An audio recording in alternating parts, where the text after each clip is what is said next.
Hello, and welcome to the Grade 1 Music Theory Untangled course.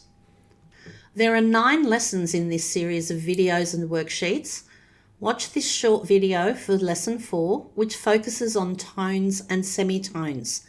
Then find the concepts discussed in your concept sheets. Refer to these concepts as you complete the short online quiz, then as you complete the worksheets for this lesson. Mark your work using the answer sheets and remember that there will sometimes be more than one correct answer. If you are unsure, check with your teacher. Let's plunge in. A semitone is the distance from one note to the very next note. Sometimes it moves from a white note to a white note, and sometimes from a white note to a black note, or even a black note to a white note.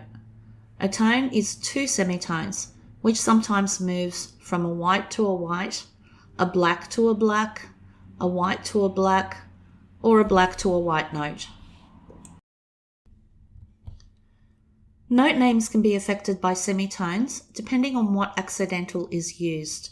In other words, each letter name note can have more than one name, though they sound the same.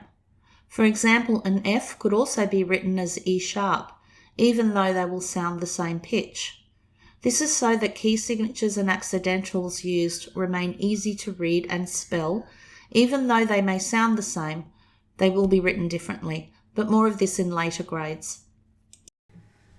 The most common mistakes students make are mixing up the difference between a tone and a semitone, mixing up a sharp and a natural sign, and finally, forgetting that a sharp, flat, or natural sign are called accidentals.